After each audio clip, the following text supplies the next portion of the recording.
Did you know there's a dark underbelly to justice? A poisoned labyrinth where misconduct thrives, vindictive alliances form, and justice itself becomes a weapon. You're about to have your mind blown as we uncover how judicial misconduct isn't just an abuse of power. It's a coordinated assault, a weaponized system targeting an individual to strip away their dignity, rights, and sometimes their hope. Picture this. You're a human rights victim fighting for truth. You'd think that law enforcement, legal professionals, and judges, those icons of justice, would stand firm for you. But what if these same entities band together, not to protect, but to harm? Sounds like the plot of a dark thriller, right? But it's not fiction. It's happening. How does this collusion work? It begins with behind-the-scenes scheming. Law enforcement plants the seeds of misinformation, building a false narrative. Lawyers, rather than defending their client, collude to weaken the case. Magistrates look the other way, making rulings not on merit, but on influence and favor. The poison isn't limited here.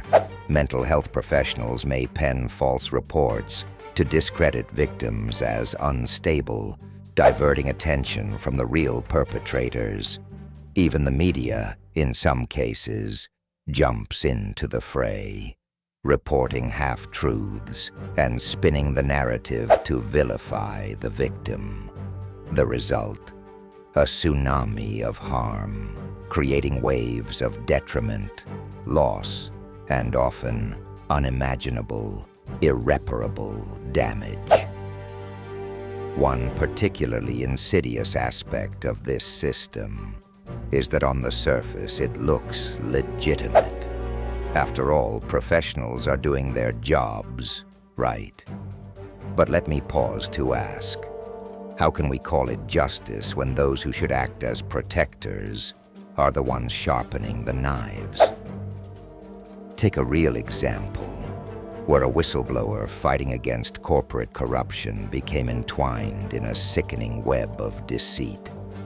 Entrapped by manipulated evidence, slanted media coverage, and corrupted judicial proceedings, their life was shattered, while the real wrongdoers walked free. What drives such collusion? Greed? A hunger for power? Fear of exposing larger scandals? Likely all the above.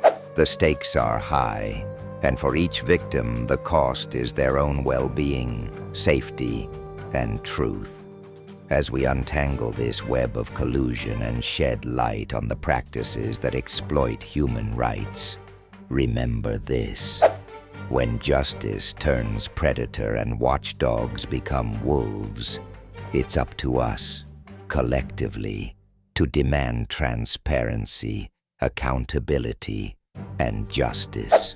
If you've ever suspected that the system is rigged against the very people it's supposed to protect, you're not wrong.